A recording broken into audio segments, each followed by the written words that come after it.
No siempre ser el mejor alcanza, o al menos ser el mejor dentro de ciertas condiciones. ¿No sabían que hasta ahora, desde que se juega la Copa de la Liga, nunca el equipo que más puntos sumó dentro de la fase regular terminó llegando ni a la final, ni tampoco menos saliendo campeón? Incluso, 3 de las 4 copas que se jugaron terminaron perdiendo en primera ronda. Tanto Huracán, el año pasado, Vélez, en la primera edición, como Godoy Cruz en esta, justo a manos de Vélez. Y lo peor es que no es que hayan sido realmente mejores en todas las ocasiones. Simplemente hay veces que en el mata-mata es muy distinto que en la regularidad de un torneo de 14 fechas. Demostrando que el fútbol tiene, al menos de manera muy simplificada, dos líneas muy fijas. Equipos que son muy regulares y que pueden establecer un juego colectivamente hablando decente y que es muy meritorio hacerlo en una liga. Pero también equipos que pueden desarrollarse de mejor manera o tienen que enfrentar a un rival y que si pierden quedan eliminados. Y que la Copa de la Liga conjunta estas dos características.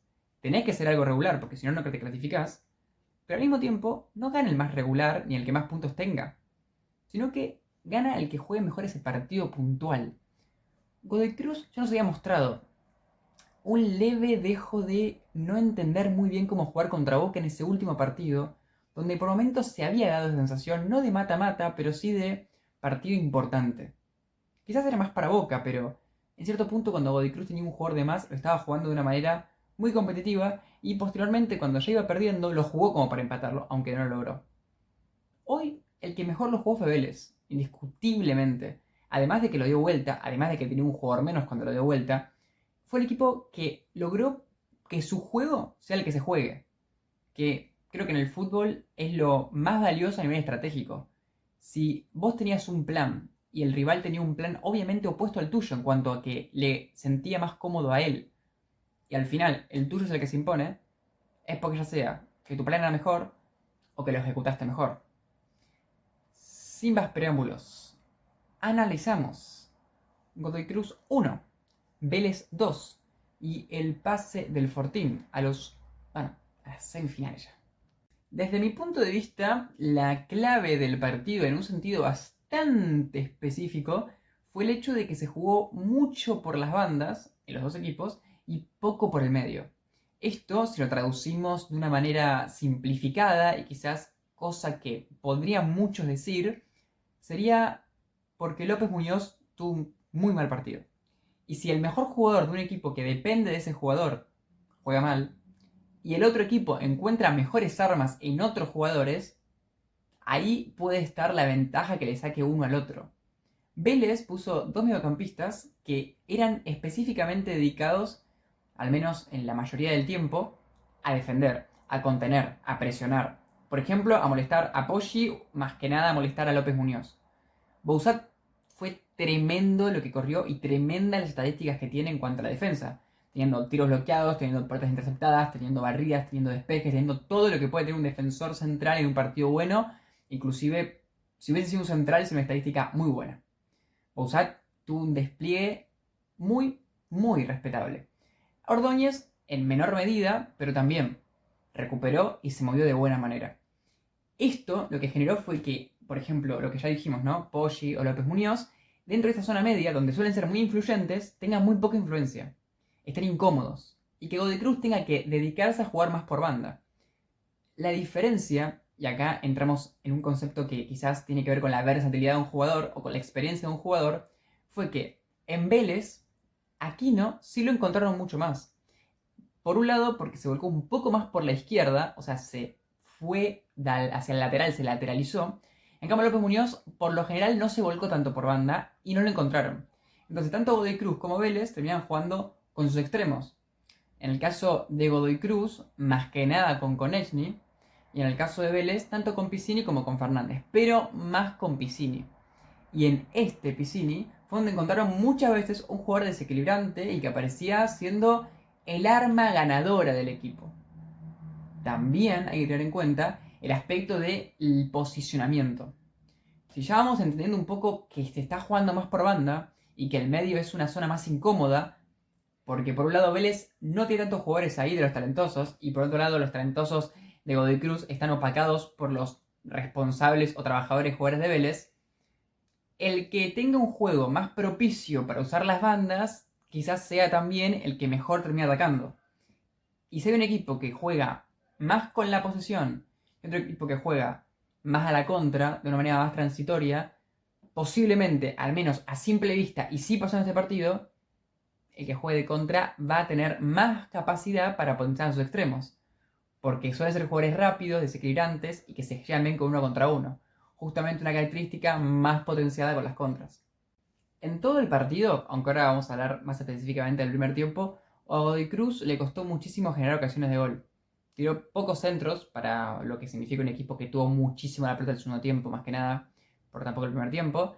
Tuvo pocos tiros y la gran mayoría de tiros fueron desde muy lejos. Esto no es algo malo, es un recurso válido y que muchas veces hay equipos que no lo usan y que terminan pagando por eso. Pero en este caso es una señal de que le costaba entrar. Baloni tuvo muy poco contacto con la pelota, López Muñoz también, entonces es uno de los que más le puede pegar desde el medio. Y los tiros no aparecían. Y quizás aparecían desbordes, pero eran desbordes que no encontraban al rival tan mal parado.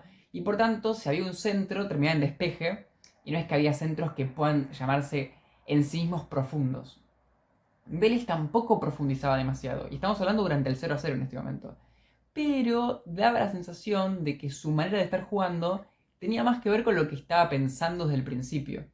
Porque estaba incomodando al rival, el rival tiene un manejo de pelota que no es malo, pero no termina siendo profundo, entonces es como que dentro de todo anulás a tu rival pese a que no lo incomodas tanto. Y después cuando termina equivocándose o jugándosela en un riesgo de tirar un centro, un pase en profundidad o una gambeta, ahí es cuando vos tenés tu posibilidad de atacar.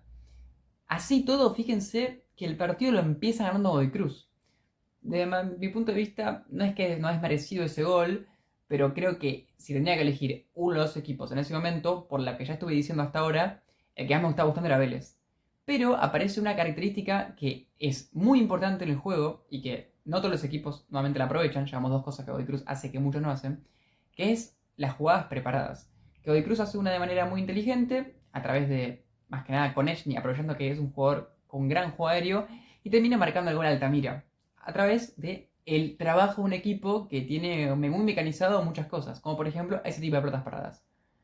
Ahí, curiosamente, uno puede pensar, bueno, Vélez va a tener la iniciativa y entonces Godoy Cruz ahora sí va a poder usar mucho más a López Muñoz, quedando más suelto, va a poder usar mejor a Konechny, quedando mucho más suelto, va a poder soltar más a Galdames y a Arce, que estaban muy atados a los extremos del rival. Pero no, curiosamente el gol de Vélez, el empate que viene 5 minutos después, viene a través de una contra. Que esto siempre hay que tomarlo con muchas pinzas, porque tengan en cuenta que a veces el contexto de un tiro al palo o de una jugada puntual te cambia todo. Pero conceptualmente en un partido en el que vas ganando y en el que es muy difícil equivocarse porque si lo haces puedes quedar eliminado, es al menos un poco criticable ser demasiado ambicioso a veces. El pragmatismo puede ser muy valioso cuando te enfrentás contra un rival que encima venía jugando a eso. ¿A qué voy con esto? El rival venía teniendo un juego que te incomodaba y que tenía una leve mejoría a vos de una manera. Metes un gol y te meten un gol de contra, quiere decir que le dejaste a tu rival seguir jugando como estaba jugando cuando justamente ese juego le estaba sirviendo. Entonces, desde ese punto de vista, no interpretaste bien cuál era la debilidad del rival o la fortaleza del rival. Y tranquilamente Godoy Cruz pudo haberse evitado esa fortaleza que tenía el rival si cambiaba su esquema, si cambiaba su estilo.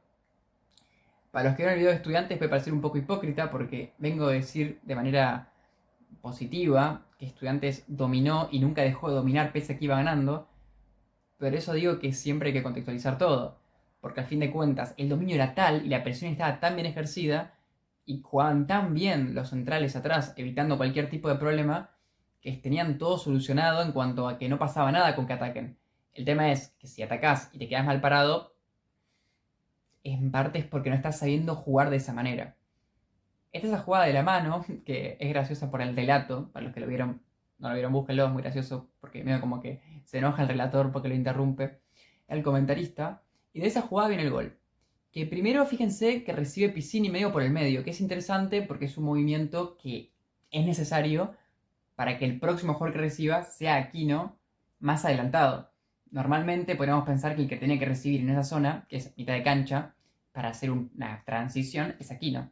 Pero no, fue Piscini, que es buena la jugada porque hace un pase a un lugar bastante interesante, que había bastantes personas y preciso para Aquino.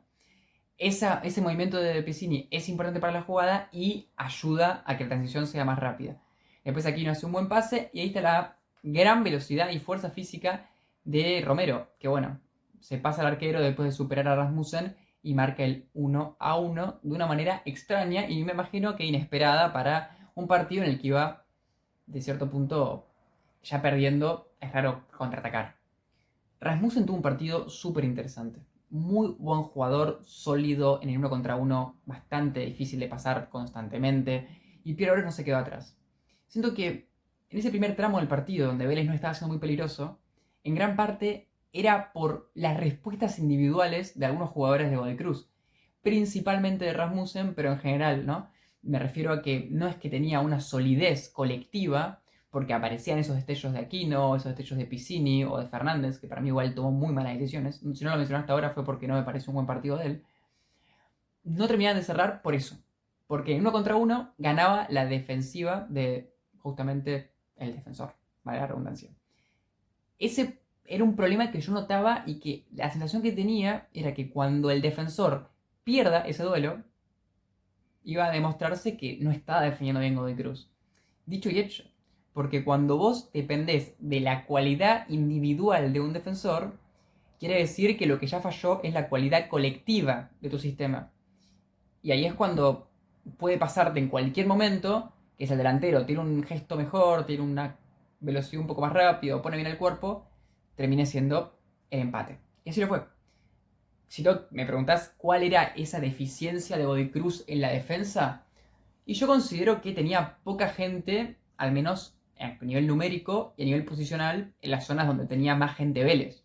Por ejemplo, siendo que Arce y Galdames subían un poco, ya tenías unos laterales que cuando Vélez tenía esas transiciones no estaban bien parados.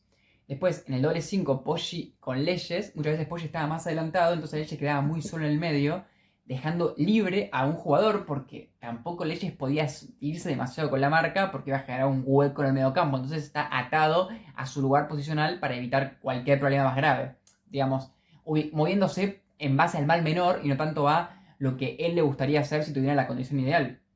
Entonces, ya tenés después más jugadores adelante que no te pueden ayudar porque están muy adelante y los que están atrás están muy separados y muy centralizados. Entonces Vélez tenía gran capacidad para ir por la banda bastante fácil y para que tanto Piscini como Aquino reciban pelotas en 3 cuartos de cancha por un tema de las posiciones del juego de cada uno. Que también es por la propia ambición de Godoy Cruz, que tiene todo el sentido del mundo y que hasta ese punto lo estaba haciendo bien porque confiaba en sus defensores y estaban respondiendo. Pero en esa jugada no respondieron. A partir del gol de Vélez, esa pequeña diferencia que se notaba y ese juego que estaba teniendo mejor el Fortín se amplificó. No tanto por el Fortín en sí mismo, que para mí no tuvo un gran partido nunca, simplemente fue inteligente, concentrado y lo jugó con mayor cabeza, pero sí en cuanto a la bajada de Godoy Cruz, que en el comienzo, dentro de todo, no es que era un palo a palo, pero siendo que estaba un poco mejor Vélez, Godoy Cruz también mostraba cierta fluidez, ciertas conexiones, dejó de aparecer. Se termina el primer tiempo con un Vélez más consistente, jugando mejor su juego y con un Godoy Cruz más impreciso que antes, teniendo quizás menos incursiones de Galdames, por propia indicación de Oldrá, ya que estaba sufriendo por el lado de Piscini, y también cada vez tocaba menos López Muñoz, que hago un inciso antes de pasar al segundo tiempo, que tuvo un partido decepcionante desde cualquier punto de vista, no tanto como crítica hacia él, que es de los mejores jugadores del fútbol argentino, sino a su equipo y en general, que ha tenido un partido tan flojo. Por ejemplo, intentó solamente un regate en todo el partido, siendo que es uno de los mejores regateadores del fútbol argentino. Intentó un solo regate y le salió mal. Tocó muy pocas pelotas y no tuvo ni un pase clave, que para los que no conocen estadísticas es el equivalente a como una especie de big chance, o sea, chance clara generada por un pase. Pero el tema es que no todos los pases claves terminan en grandes chances, depende de lo que hace el siguiente jugador muchas veces. Entonces, es la capacidad creativa de un jugador se mide a través de esos pases y no tuvo ni uno. Es uno de los jugadores que más lo hace. Pasemos al segundo tiempo. Es muy curioso el hecho de que Godoy Cruz vuelva a perder con un jugador más. Y siento que la expulsión no estaba bien. No importa eso ya. No importa porque no me importa hablar de los arbitrajes. Y no importa porque igual gana Vélez.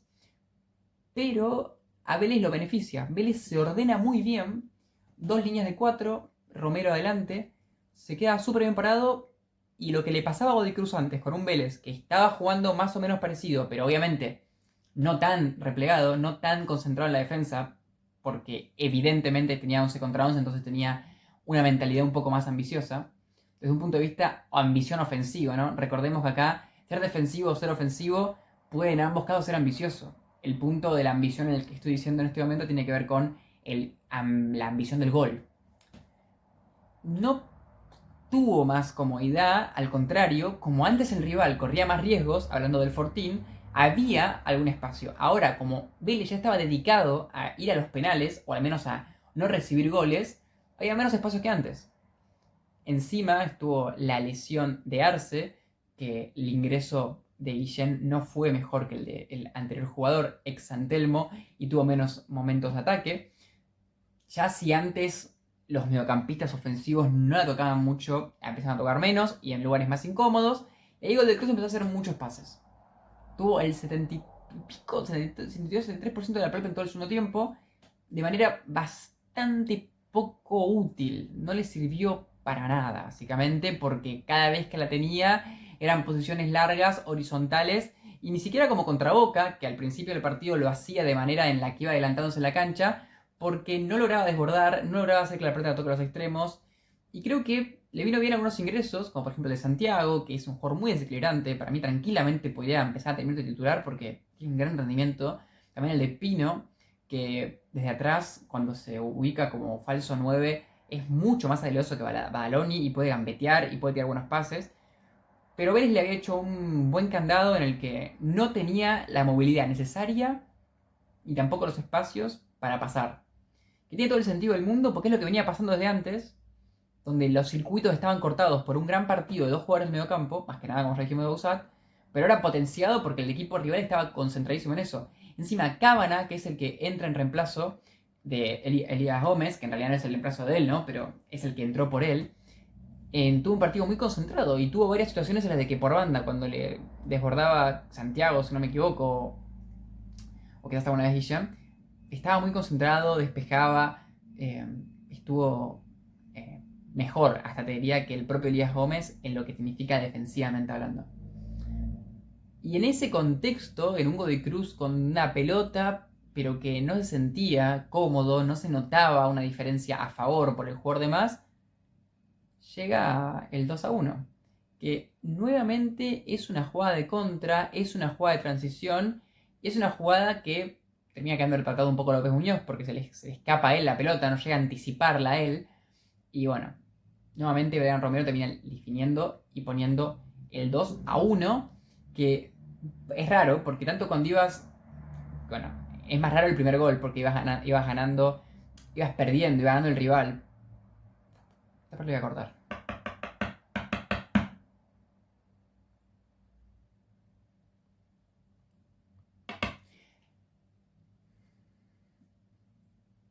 Que es raro, pero por otra razón que la que había sido en el primer tiempo.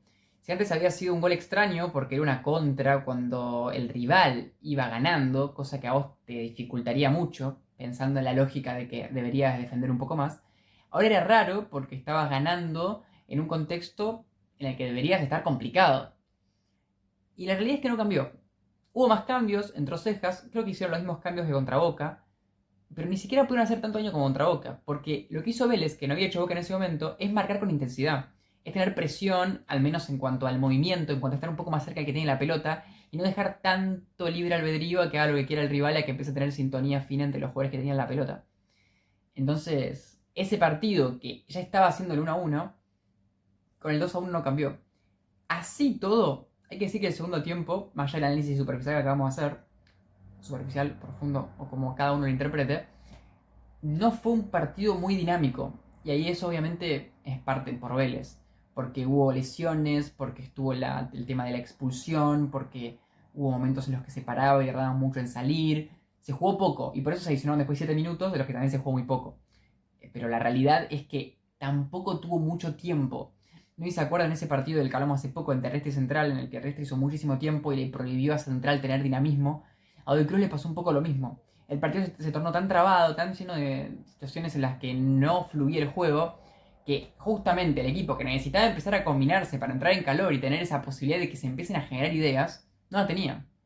Al contrario, lo que pasaba era que se equivocaban más y el rival tenía posibilidades de liquidarlo. Y al final lo liquidan con el 3-1, que bueno, al final lo anulan, pero tenía sentido el 3-1 en ese momento, porque no estaba Godoy Cruz reaccionando. Y fíjense cómo un equipo que fue el mejor en toda la temporada desde mi punto de vista en su juego, termina teniendo un partido muy flojo, porque hasta empezaron ganando y se da vuelta, termina cometiendo errores en los dos goles conceptualmente, ¿no? Porque en un gol es una contra tras una pérdida tuya que no puedes concluir bien la jugada. En el otro es una jugada en la que el arquero sale jugando y no te procedes bien. Ambas veces terminan marcándote un jugador en una situación de pura libertad, con el arco libre, que eso que nunca es bueno, pues significa que quedaste muy mal parado. Eh, Mucho contexto negativo para alguien que tendría que ser elogiado, y lo es elogiable. Es un equipazo, tiene grandes jugadores, jugó una temporada increíble, pero este partido, esa fluidez, esa capacidad creativa, esa capacidad explosiva del equipo, no se vio. O si se vio muy poco, pero la realidad es que uno tiene que analizar las cosas en su macro. Porque si ahora vamos a las micro chances que tuvo, a esos destellos que tuvo, la realidad es que no alcanzaron. Y si hubiesen alcanzado, hubiese tenido un partido igual de mediocre que el que tuvieron, hubiésemos destacado de todas formas que quizás no fue como siempre. Pero encima de que no fue como siempre, tampoco alcanzó. Y venían perdiendo merecidamente. Vélez fue más inteligente, Vélez tuvo mejores figuras, en Romero y en Piscini. Y un Aquino que fue mejor que López Muñoz, aunque sea, en ese duelo de un jugador que logró adaptarse más a un partido con poca fluidez, fue Aquino, con algunos pases en las transiciones de Vélez, aunque sea. En cambio, no tanto lo hizo López Muñoz, que en un partido que no era para él, porque no estaba para que lo juegue él, era más para Konechny, que tuvo un partido mucho mejor. No, no pudieron.